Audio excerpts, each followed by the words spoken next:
Hi friends, welcome to మన Bommarillu. Upcoming రివ్యూలోకి వెళ్ళిపోదాం. వేదవతి రేపే జాతర. రేపు జాతరలో అమ్మవారి డూప్లికేట్ విగ్రహాన్ని ముక్కు పుడకని తీసుకువెళ్దామని కృష్ణ వాళ్ళు చెప్పారు. మరి వీళ్ళింకా రావట్లేదేంటి అని చెప్పి అటు ఇటు తిరుగుతూ ఎదురు చూస్తూ ఉంటుంది వేదవతి.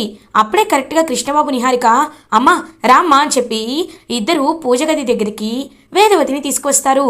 కృష్ణ ఎక్కడ నాన్న, విగ్రహం ఎక్కడా అని అడుగుతారు. అమ్మా ఇదిగో అమ్మ విగ్రహం అని విగ్రహాన్ని చూపిస్తారు. అచ్చం ఒరిజినల్ విగ్రహంలాగే ఉంది అని అంటారు వేదవతి. అమ్మా ఇది ఈ పూజ గది దగ్గర పెడుతున్నాను, ముసుగు వేసేశాను, ఇప్పుడు ఈ క్లాత్ కప్పాను కాబట్టి ఎవరికి తెలీదు. రేపొద్దున్న గుడి తలుపులు మూసేసి ఈ విగ్రహమే ఆ విగ్రహం అని చెప్దాం, అప్పుడు అందరూ నమ్ముతారు అని అంటాడు కృష్ణబాబు. సరే కానీ ఎందుకో భయంగా ఉంది అని అంటారు. అత్తయ్య గారు మీకు మీ పరువు కంటే ఏది ముఖ్యం కాదు కాబట్టి భయపడకండి అని చెప్పి ఇంకా ధైర్యం చెప్తూ ఉంటారు వేదవతికి నిహారిక అండ్ కృష్ణబాబు. ఇది ఇలా ఉండగా మార్నింగ్ అవుతుంది. వేదవతి ఫ్యామిలీ అమ్మవారి జాతరకి వెళ్ళడానికి అంతా సిద్ధమైపోతుంది. ప్రసాదరావు వేదవతి దగ్గరికి వచ్చి, వేద విగ్రహాన్ని నువ్వు అసలు తీయలేకపోతున్నావు, కనీసం పూజగదిలోకి అడుగు పెట్టలేకపోతున్నావు, అలాంటప్పుడు నువ్వు ఎలా ఎలా వెళ్తానని వాళ్ళకి కాల్ చేసి చెప్పావు అని అడుగుతారు ప్రసాదరావు. ఏవండి విగ్రహాన్ని నేను తీసుకువచ్చేశానండి, నిన్న రాత్రే అమ్మవారిని చాలా ప్రాధేయపడ్డాను, నన్ను అనుమతించారు, వెంటనే విగ్రహాన్ని ముక్కు పుడకని తీసుకొని బయటికి వచ్చేశాను, ఇదిగోండి అని చెప్పి ఆ క్లాత్ తీసి చూపిస్తుంది వేదవతి. అదంతా చూస్తూ శ్రీకర్ చాలా హ్యాపీగా ఫీల్ అవుతాడు. ఇంకా ఫ్యామిలీ మెంబర్స్ అందరూ కన్విన్స్ అవుతారు. నిహారిక కృష్ణబాబు ఇద్దరు ఒకరిని ఒకరు చూస్తూ ప్లాన్ సక్సెస్ అయిందని చెప్పి హ్యాపీగా ఫీల్ అవుతారు. వేద మరి పూజగది తలుపులో ఎందుకు మూసేశావు అని అడుగుతారు. అంటే అమ్మవారు చెప్పిందండి మూసేమని, అందుకే మూసేశాను అని చెప్పి ఇంకలా ఆ విగ్రహాన్ని తీసుకొని బయలుదేరతారు వేదవతి ఫ్యామిలీ. అర్చన ఇదంతా చూస్తూ, లేదు ఏదో తప్పు చేస్తున్నారు, నాన్నమ్మ కళ్ళల్లో భయం కనబడుతుంది, హడావిడి కనబడుతుంది, నాన్నమ్మని ఎప్పుడూ ఇలా చూడలేదు, నాన్నమ్మ ఇలా ఉన్నారంటే ఖచ్చితంగా ఏదో ఏదో జరుగుతుంది అని చెప్పి ఆలోచిస్తూ ఉంటుంది అర్చన. వేదవతి ఫ్యామిలీ విగ్రహాన్ని తీసుకొని జాతరకి ఎంటర్ అవుతారు. ఇంకలా జాతర మొత్తం అంగరంగ వైభవంగా జరుగుతూ ఉంటే అమ్మవారి డూప్లికేట్ విగ్రహాన్ని అక్కడ పెట్టి ముక్కు పుడకని అక్కడ పెడుతుందనమాట వేదవతి. ఇంకలా జాతర జరిపించడానికి అందరూ సిద్ధమవుతూ ఉంటారు. వెంటనే పంతులు గారు, అమ్మ వేదవతి గారు మీరు విగ్రహాన్ని ముక్కు పుడకని తీసుకువచ్చినందుకు చాలా సంతోషం, పూజ మొదలవ్వడానికి ఇంకా గంట సమయం ఉంది, అప్పుడు మీ చేత్తో అమ్మవారి విగ్రహ ప్రతిష్టని చేసి ముక్కు పుడకని సమర్పించండి, అప్పుడే శుభముహూర్తం వస్తుంది అని చెప్తారు. ఇంక వేదవతి విగ్రహాన్ని తన పక్కన పెట్టుకుంటుంది, కానీ మనసు నిండా భయంగానే ఉంటుంది వేదవతి. ఇంకందరూ ఎవరి ఎంజాయ్ వాళ్ళు చేసుకుంటూ ఉంటారు. జాతరకి వచ్చినందుకు కృష్ణబాబు నిహారిక ఇటువైపు శ్రీకర్ కూడా పక్కకి వెళ్ళి ఫోన్లో మాట్లాడుకుంటూ, ప్రసాదరావు కూడా అక్కడ వాళ్ళ ఫ్రెండ్స్తో మాట్లాడుతూ అలా ఎవరి దారిన వాళ్ళు వెళ్ళిపోతారు. ఇంకలా కరెక్ట్గా వేదవతి ఆలోచిస్తూ ఉంటే అమ్మవారి భవాని వేదవతి వైపు చూస్తూ ఉంటుంది. వెంటనే అమ్మవారు భవాని సోదమ్మలా మారిపోతుంది. సోదమ్మలా మారి అమ్మ పలుకు జగదాంబ పలుకు, జరగబోయేది చెప్తాను అని చెప్పి అలా ఇంకా నడుచుకుంటూ కావాలని వేదవతి ముందుకి వస్తారు సోదమ్మ. ఇంకా వెంటనే వేదవతి, అమ్మ ఒక్క నిమిషం, జరగబోయేది చెప్తానంటున్నారు కదా, నా జాతకం చెప్తారా అని అడుగుతుంది వేదవతి. నిన్నిలా అడిగేలా చేసింది నేనే వేదవతి అని మనసులో సోదమ్మ భవానీ వేషంలో మాట్లాడుకుంటూ ఉంటారు. ఖచ్చితంగా చెప్తాను తల్లి, నీ చెయ్యి చూపించు అని అంటారు. వేదవతి చెయ్యి చూపిస్తుంది. ఒక్కసారిగా ఇంకా మొత్తం తెలుసుకొని షాక్ అవుతారు సోదమ్మ. అన్ని ఇళ్లకి, ఈ ఊర్లో ఉన్న 10 ఊర్ల ప్రజలకి నువ్వే పెద్ద దిక్కు, అలాంటి నువ్వే తప్పు చేశావు, ఘోరమైన పాపం చేశావు, తీర్చుకోలేని ద్రోహం చేశావు అని అంటారు సోదమ్మ. ఒక్కసారిగా షాక్ అయిపోతుంది వేదవతి. అమ్మ ఏమంటున్నారు మీరు అని అడుగుతారు. అవును, నువ్వు నిజాలని అందరి ముందు దాచిపెడుతున్నావు, కానీ నీ మనస్సాక్షి ముందు అమ్మవారి ముందు నిజాలని దాచిపెట్టలేవు కదా వేదవతి. ఇదిగో నీ జాతకమే చెప్తోంది, నువ్విప్పుడు అమ్మవారి విగ్రహాన్ని తీసుకువచ్చే అర్హతని కోల్పోయావని, పూజగదిలోకి వెళ్ళలేకపోయినా దొంగతనంగా మోసంగా విగ్రహాన్ని తయారు చేసి ఇక్కడికి తీసుకువచ్చావు కదా అని అంటారు సోదమ్మ. అమ్మా, ఈ విషయం మీకెలా తెలుసు అని అడుగుతుంది వేదవతి. ఇక్కడ అన్నీ తెలిసిపోతాయి. ఆ అమ్మవారే నాతో ఈ విషయాలన్నీ పలికిస్తుంది. చూడు వేదవతి, నువ్వు ఘోరమైన పాపం ఎక్కడ చేశావో తెలుసా? నీకు పాపం ఎక్కడ అంటుకుందో తెలుసా? బంగారం లాంటి నీ జాతకం గల నీ చిన్న కోడల్ని ఎప్పుడైతే అనుమానం పేరుతో ఇంట్లో నుండి గెంటేశావో అప్పుడే నీ ఇంటికి అరిష్టం చుట్టుకుంది. ఇప్పుడు నీ చిన్న కొడుక్కి రెండవ పెళ్లి చెయ్యాలి అనుకుంటున్నావు. శాశ్వతంగా నీ చిన్న కోడల్ని నీ చిన్న కొడుకుని విడతీయాలనుకుంటున్నావు. నీ అహంకారం కారణంగా అమ్మవారి అంశలో పుట్టిన ఆ అమ్మాయిని నిలువెల్లా బాధ పెడుతూ తన రక్తాన్ని పిండేస్తున్నావు. తన కూతుర్ని దూరం అయ్యేలా చేశావు. కాబట్టి నీకు తగిన శిక్ష వేయాలని అమ్మవారు నిర్ణయించుకుంది. అందుకే పూజ గదిలోకి వెళ్ళనివ్వలేదు. కానీ నువ్వు ఆ తప్పుని సరిదిద్దుకోకుండా ఇంకా పెద్ద ఘోరమైన తప్పిదము చేశావు. నువ్వు నకిలీ విగ్రహాన్ని తీసుకువచ్చి చాలా పెద్ద పాపం చేశావు. కాబట్టి నీకు భవిష్యత్తు చెప్పనా? ఎప్పుడైతే నీ చిన్న కొడుక్కి రెండో పెళ్లి చేస్తావో అవని మెడలో ఉన్న తాళి తీసేస్తుందో అప్పుడు నీ కొడుకుకి మాత్రమే ప్రమాదం కాదు, నీ కుటుంబం మొత్తానికి, నీ వంశానికే ప్రమాదం. నీ వంశం ఈ భూమిపై లేకుండా పోతుంది. వేదవతి కుటుంబం మట్టి కలిసిపోతుంది అని ఇంకా చాలా పవర్ఫుల్గా చెప్తారు సోదమ్మ. ఒక్కసారిగా వేదవతి కుప్ప కూలిపోతుంది. అమ్మా, వద్దు వద్దు, చెప్పు. ఈ ప్రపంచంలో ఎలాంటి పరిష్కారమైనా చెప్పు, నేను చేస్తాను. ఎలాంటి మొక్కునైనా తీర్చుకుంటాను. నా కుటుంబం బాగుండాలి, నా కుటుంబంలో అందరూ బాగుండాలి. నా వల్ల, నేను చేసిన పాపం వల్ల నా కుటుంబానికి శిక్ష పడకూడదు. చెప్పమ్మా, దీనికి పరిష్కారం ఏంటి అని అడుగుతారు వేదవతి. పరిష్కారం అంటే ఏంటో తెలుసా? నీ చిన్న కోడల్ని నువ్వు అర్థం చేసుకొని ఇంటికి తీసుకురావడం, తన తప్పు ఏమీ లేదని ఒప్పుకొని తనతో అమ్మవారి విగ్రహాన్ని తీసుకువచ్చేలా చెయ్యడం అని గట్టిగా చెప్తారు సోదమ్మ. అసలైన అమ్మవారి విగ్రహాన్ని ముక్కు పుడకని నీ చిన్న కోడలు తీసుకువచ్చేలా చెయ్యి, అదే నీ పాపానికి ప్రాయశ్చిత్తం అని గట్టిగా చెప్తారు వేదవతికి సోదమ్మ. ఇంక చెప్పి అలా అక్కడి నుండి వెళ్ళిపోతారు.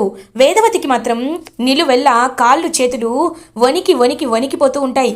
ఎందుకంటే నాకు ఇప్పటి వరకు అహంకారాన్ని చూపించాను, కానీ ఇప్పుడు అర్థమవుతుంది నేను ఘోరమైన పాపం చేశానని.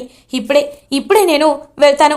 అవని కాలు పట్టుకొనైనా బ్రతిమలాడి తన్ని విగ్రహాన్ని తీసుకువచ్చేలా చేస్తాను అని చెప్పి వేదవతి బయలుదేరబోతూ ఉంటే అప్పుడే అక్కడికి అక్షయ అర్చన అండ్ అవని ఇద్దరు నడుచుకుంటూ వస్తారు. ఒక్కసారిగా వాళ్ళిద్దరిని చూసి షాక్ అయిపోతుంది వేదవతి. అవని అని చెప్పి అవన్ని హక్ చేసుకుంటుంది వేదవతి. ఒక్కసారిగా అవని షాక్ అయిపోతుంది. అవని, నిన్ను కలవడానికే ఇక్కడికి వచ్చాను. నువ్వు చూస్తుంటే నాకు చాలా సంతోషంగా ఉంది. నిన్ను ఎలా అయినా బ్రతిమాలాలని ఇక్కడికి తీసుకురావాలని వచ్చానమ్మా. నువ్వే వచ్చావు. అమ్మా, అర్చన తను ఇక్కడికి ఎలా వచ్చింది అని అడుగుతుంది వేదవతి. ఇంకా అర్చన ఫ్లాష్ బ్యాక్లోకి వెళ్తుంది. ఎప్పుడైతే జాతర కోసం ఊర్లో వాళ్ళందరూ ఇంకా వేదవతి వాళ్ళందరూ పల్లెటూరికి బయలుదేరుతారో అదే టైంకి అర్చన అక్షయ అవని వాళ్ళ ఇంటికి బయలుదేరుతుంది. అవని వాళ్ళ ఇంటికి వెళ్ళి, ఏవండి, పెద్ద ఘోరమైన పాపం జరుగుతుందండి. ఏమవుతుందో తెలుసా? వేదవతి గారు డూప్లికేట్ అమ్మవారి విగ్రహాన్ని ముక్కు పుడకని తయారు చేయించారు. దాన్నే తీసుకుని జాతరకి వెళ్తున్నారు. ఒకవేళ అలా జరిగితే ఘోరమైన పాపం జరుగుతుందండి. ఆ పాపం వంశాలకి అంటుకుంటుంది. కాబట్టి మీరే ఆ విగ్రహాన్ని బయటికి తీసుకురావాలండి అని చెప్పి పాపం అర్చన ఇంటికి తీసుకువెళ్తుంది అవని ఇంకా గది తలుపులు పూజ రూమ్ తలుపులు ఓపెన్ చేసి అలా ఇంకా దండం పెట్టుకుని లోపలికి వెళ్ళి ఇంకా విగ్రహాన్ని అమ్మవారి ముక్కు పుడకని రెండింటినీ తీసుకొని అలా ఇంకా జాతర కోసం బయలుదేరుతుంది. జాతరకి పల్లెటూరికి. ఇదంతా విన్న వేదవతి అర్చనతో, అమ్మ, చిన్నపిల్లవైనా ఇవాళ నా పరువుని, నా వంశాన్ని కాపాడావు. నీ రుణం నేను ఎప్పటికీ తీర్చుకోలేనమ్మా అని చెప్పి పాపం అర్చన తలపై చేవేసి నిమిరి అలా ఇంకా అవనిని తీసుకువస్తూ ఉంటుంది. అవని చేతిలో ఉన్న విగ్రహాన్ని చూసి ఒక్కసారిగా కృష్ణబాబు వాళ్ళు షాక్ అయిపోతారు. పంతులు గారు, ఇదిగోండి విగ్రహం అని చెప్పి అవని అండ్ వేదవతి చేతుల మీదుగా ఆ విగ్రహాన్ని ఇచ్చి ఇంకా హ్యాపీగా అలా అందరూ కలిసి జాతరని జరుపుకుంటూ ఉంటారు. అదంతా చూస్తూ అర్చన చాలా హ్యాపీగా ఫీల్ అవుతుంది. అమ్మా, దంపతులందరూ ఒక వరుసలో నించోండి, వాళ్ళ చేత పూజ చేయిస్తాం అని అంటారు పంతులు గారు. ఇంకలా అవనిని శ్రీకర్ పక్కన తీసుకువచ్చి నించోపెడుతుందనమాట వేదవతి. నిహారిక, కృష్ణ, ఏంటి అత్తయ్య గారు ఇంత తేడాగా బిహేవ్ చేస్తున్నారు? అసలు అవని అంటేనే పడదు, అలాంటిది ఇలా ఇలా చేస్తున్నారు అని అడుగుతుంది నిహారిక. నాకు అర్థమైంది, అమ్మా అందరి ముందు అవమాన పాలు అవ్వకూడదనే ఇలా చేస్తుంది బంగారం. ఎలా అయినా వాళ్ళు డూప్లికేట్ విగ్రహాన్ని తయారు చేయించామని తెలిసేసుకున్నారనుకో, అప్పుడు అమ్మ పరువు పోతుంది. అందుకే అవనిని ఈ విధంగా అమ్మ వాడుకుంటుంది. ఇంటికి వెళ్ళాక తన్ని మెడపట్టుకుని గెంటేస్తుంది చూడు అని అంటాడు కృష్ణబాబు. అవును, నువ్వు చెప్తుంటే నాకు అది నిజమే అనిపిస్తుంది. సరే మనం కూడా నటిద్దాంరా అని చెప్పి ఇంకందరూ కలిసి హ్యాపీగా పూజ చేస్తూ అవని శ్రీకర్ ఇద్దరు పక్క పక్కనే పూజ చేస్తూ హ్యాపీగా ఉంటారు. ఇంకదంతా చూస్తూ వేదవతి అయితే చాలా హ్యాపీగా ఫీల్ అవుతుంది. జాతరని ముగించుకొని అలా ఇంకా ఇంటికి రీచ్ అవుతారు. ఇంటికి వచ్చిన వెంటనే కృష్ణబాబు నిహారిక, అత్తయ్య జాతర అయిపోయింది కదా, ఇంకా ఏంటి తన ఇంట్లో ఉంచుతున్నారు? ఏయ్ వెళ్ళవే వెళ్ళు అని అవనిని నిహారిక గెంటేస్తుంటే, నిహారిక అని గట్టిగా అరుస్తుంది వేదవతి. ఒక్కసారిగా షాక్ అయిపోతారనమాట నిహారిక. అత్తయ్య అని అంటుంది. మాట్లాడద్దు, ఎవ్వరూ ఏమీ మాట్లాడద్దు. నా కోడలు అవని ఎలాంటి తప్పు చెయ్యలేదని నేను బలంగా నమ్ముతున్నాను. ఆ అమ్మవారే నాకు తెలిసేలా చేశారు. ఒక్కరు కూడా అవని గురించి తప్పుగా మాట్లాడితే మర్యాదగా ఉండదు. చూడమ్మా అవని, నేను నిన్ను అపార్థం చేసుకున్నాను, కానీ నువ్వు ఎలాంటి తప్పు చేయని నిష్కల్మషమైన అమ్మాయివని నేను తెలుసుకున్నాను. డిఎన్ఏ రిపోర్ట్స్ ఎందుకు అలా వచ్చాయా అని ఆలోచిస్తున్నాను. ఖచ్చితంగా దీని వెనకాల ఎవరో ఉన్నారు. అది ఎవరో నేను తెలుసుకొని ఖచ్చితంగా నీ సమస్యకి నేను పరిష్కారం చూపిస్తాను. డిఎన్ఏ రిపోర్ట్స్ ఏమయ్యాయో నేను తెలుసుకుంటాను. నువ్వు ఈ ఇంట్లోనే నా కొడుకుతో సుఖంగా సంతోషంగా ఉండాలి అని వేదవతి అవనితో మాట్లాడుతుంటే ఒక్కసారిగా అవని షాక్ అయిపోతుంది. అలా ఇంకా శ్రీకర్, అక్షయ అందరూ షాకింగ్గా చూస్తూనే ఉంటారు. అలా ఇంకా అక్షయ మాత్రం మనసులో అమ్మా నాన్న దగ్గర అవ్వడానికి నాన్నమ్మే హెల్ప్ చేస్తుంది, నిజంగా నాకు ఎంతో సంతోషంగా ఉంది అని చెప్పి ఇంకలా చాలా హ్యాపీగా ఫీల్ అవుతుంది ఇద్దరిని చూస్తూ అర్చన. ఇది ఇలా ఉండగా మార్నింగ్ అవుతుంది. శ్రీకర్ అవని దగ్గరికి వచ్చి అవనితో మాట్లాడడానికి ట్రై చేస్తూ ఉంటారు. అవని, మా అమ్మ నిన్ను నమ్మింది అంటే నాకు చాలా సంతోషంగా ఉంది. నువ్వు ఎలాంటి తప్పు చేయలేదు అని నాకు నమ్మకం కుదురుతుంది అని అంటారు. అంటే మీ అమ్మగారు చెప్తేనే మీరు నమ్ముతారన్నమాట. చూడండి, ఈ ఇంట్లో వేదవతి గారి నా ఇంటి పరువు పోకూడదని ఆవిడ నన్ను చాలాసేపు బ్రతిమలాడారు కాబట్టి నేను ఈ ఇంట్లో వచ్చాను. అంతేకాని మీపై ప్రేమతో కాదు. ఎప్పుడైతే మీరు రెండవ పెళ్లి చూపుల్లో కూర్చున్నారో మీపై ప్రేమ నాకు మాయమైపోయింది. నేను కేవలం మీ భార్య స్థానంలో ఉంటానంతే కానీ మీకు భార్యగా నేను ఉండాలి అనుకోవటం లేదు. అప్పటిలా ప్రేమ మీపై చూపించాలి అనుకోవటం లేదు. నేను నా అక్షయని ఖచ్చితంగా వెతకాలి అని చెప్పి అక్కడి నుండి వెళ్ళిపోతుంది అవనిని చాలా బాధ పెట్టాను. నిజంగా అవని ఎంతో బాధపడింది. తన స్థానంలో ఉండి ఆలోచిస్తేనే అర్థమవుతుంది అవని ఎంత మంచిదో అని శ్రీకర్ అలా ఇంకా వెళ్ళిపోతున్న అవని వైపు చూస్తూ ఉంటాడు. అవని సుజాత వాళ్ళ ఇంటికి వచ్చి తన లగేజ్ అంతా తీసుకువెళ్ళడానికి వస్తుంది. ఇంకలా వేదవతి కారులో అవనిని తీసుకువస్తుంది. వెళ్ళమ్మా అని చెప్పి అంటుంది.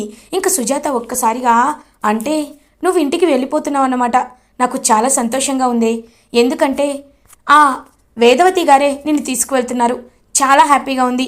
అక్కడ ఇప్పటి నుండి నీకు ఎలాంటి కష్టాలు రాకూడదని మనస్ఫూర్తిగా కోరుకుంటున్నాను అని చెప్పి ఇంకా హ్యాపీగా ఫీల్ అవుతారు సుజాత నరసింహ. అప్పుడే అదంతా దూరం నుండి గమనిస్తున్న సత్య ఒక్కసారిగా షాక్ అయిపోతాడు. ఇంకా అవని వేదవతితో కలిసి తన బ్యాగ్ మొత్తం తనకు సంబంధించిన వస్తువులన్నీ తీసుకొని వెళ్ళిపోయాక సత్య సుజాత వాళ్ళ దగ్గరికి వస్తాడు. సుజాత గారు, అవనిని వేదవతి గారు తీసుకువెళ్తున్నారు అని అంటారు. అవును సత్య, ఇంక మనం అవని గురించి బాధపడాల్సిన అవసరం లేదు. ఎందుకంటే అవనిని ఇప్పుడు వేదవతి గారు కోడలుగా ఒప్పుకున్నారు. ఎక్కడో ఏదో తప్పు జరిగింది అని ఆవిడ తెలుసుకున్నారు. అమ్మవారే ఆవిడికి తెలిసేలా చేశారు. ఇప్పుడు అవనిని నమస్కారం పెట్టి మరీ తీసుకువెళ్లారు. చాలా సంతోషంగా ఉంది. ఇంకా దాని కష్టాలు పోయినట్టే అని అక్కడి నుండి వెళ్ళిపోతుంది. ఒక్కసారిగా షాక్ అయిపోతాడు సత్య. ఇదేంటి ఇలా జరిగింది? నేను అవనిని ఎంతలా పెళ్లి చేసుకోవాలనుకున్నా ఆ విషయం కూడా చెప్పలేకపోయాను. ఇప్పుడేమో అవని శ్రీకర్లు కలిసిపోయారు. ఏం చేయాలి? ఒకవేళ డిఎన్ఏ రిపోర్ట్స్ నేనే మార్చానని తెలిస్తే నన్ను వీళ్ళు ఏమనుకుంటారు? ముందుగా అవని నన్ను ఎంతలా అపార్థం చేసుకుంటుంది. కనీసం నా మొహం చూడ్డానికి కూడా తను ఇష్టపడదు. ఏం చేయాలి అని ఆలోచిస్తూ ఉంటాడు సత్య. ఇది ఇలా ఉండగా వేదవతి అవని దగ్గరికి వచ్చి, అవని, రేపు వరలక్ష్మి వ్రతాన్ని చేసుకుంటున్నాం కాబట్టి నువ్వే కోడలిగా అమ్మవారికి నైవేద్యాన్ని సమర్పించాలి, అమ్మవారికి వ్రతాన్ని ఆచరించాలి అని అంటారు. నిహారిక వెంటనే, నేను పెద్ద కోడల్ని కదత్తయ్యా, మీరెందుకు నన్ను పట్టించుకోవడం లేదు అని అడుగుతుంది. ఎందుకో నేను తర్వాత చెప్తాను, ముందు ఈ విషయం జరగాలి. నా తర్వాత అంత అర్హత ఉన్నది అవనికి మాత్రమే కాబట్టి ఈ పూజ అవని చేయాలి, అవనితో పాటు మనం చేయాలి అని చెప్పి వేదవతి నిహారికకి చెప్తుంది. ఏంటి బంగారం, అమ్మ ఇంతలా మారిపోయింది, నాకేం చేయాలో అర్థం కావట్లేదు అని అంటారు. చెప్తా, నేనంటే ఏంటో ఖచ్చితంగా చెప్తా అని చెప్పి అలా ఇంకా నిహారిక అక్కడి నుండి వెళ్ళిపోతుంది. ఇంకా వరలక్ష్మి వ్రతానికి మొత్తం సిద్ధం చేసుకుంటూ ఉంటారు. అవని చేత్తోనే వరలక్ష్మి వ్రతాన్ని జరిపిస్తూ ఉంటారు వేదవతి. ఇంకా అలా వరలక్ష్మి వ్రతం జరిపిస్తూ మనస్ఫూర్తిగా కోరుకుంటుంది పాపం. అలా ఇంకా అవని, అమ్మ, నా అత్తింటికి నన్ను దగ్గర చేశావు, నా తప్పు లేదని వేదవతి గారే తెలుసుకునేలా చేశావు, కానీ నా కూతురు ఎక్కడుందో తెలుసుకోవాలి. నా ప్రాణమంతా నా కూతురు దగ్గరే ఉంది, ఎక్కడుందో ఎలా ఉందో తెలియక చాలా బాధేస్తుంది. కాబట్టి నా కూతుర్ని నా దగ్గరికి చేర్చేలా, నా కూతురు నా దగ్గరికి వచ్చేలా, నన్ను మళ్ళీ అమ్మ అని పిలిచేలా చెయ్యమ్మా అని చెప్పి పాపం చాలా మనస్ఫూర్తిగా వేడుకుంటుంది అవని. ఇంకలా ఇంకప్పుడే ముత్తైదువులకి వాయనాలు ఇవ్వడానికి ఇంటికి పిలిపిస్తుంది వేదవతి. వాళ్ళతో పాటు అమ్మవారి భవానీ కూడా వస్తారు. అమ్మవారి భవానీని చూసి ఎంతో హ్యాపీగా ఫీల్ అవుతుంది అక్షయ. ఇంక వెంటనే భవానీ అని చెప్పి వెంటనే పాపం అమ్మవారి భవానీని హక్ చేసుకుంటుంది. అలా ఇంకా భవానీ చూస్తూ ఉంటారు. ఇంకా వెంటనే భవానీని చూడగానే తన్ని ఏదో బాగా చూసినట్టు తెలిసినట్టు ఆవిడ బాగా పరిచయం ఉన్నట్లు అనిపిస్తూ ఉంటుందన్నమాట పాపం అవనికి. ఇంకలా అవని వాయనమిచ్చి హ్యాపీగా బ్లెస్సింగ్స్ తీసుకుంటుంది. అమ్మవారి భవానీ, అర్చన ఇద్దరు పక్కకి వెళ్ళి మాట్లాడుకుంటూ ఉంటారు. అమ్మా, మా అమ్మ నాన్న కలిసిపోయారు, నేను అనుకున్నది జరిగింది, ఇప్పుడు మరి నా రూపం నాకు తిరిగి వస్తుందా?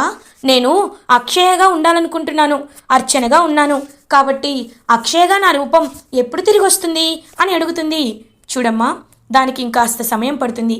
ఇప్పుడే నిన్ను అక్షయగా మారిస్తే ఫ్యూచర్లో ప్రాబ్లమ్స్ ఏదైనా అనుకోని సమస్యలు రావచ్చు.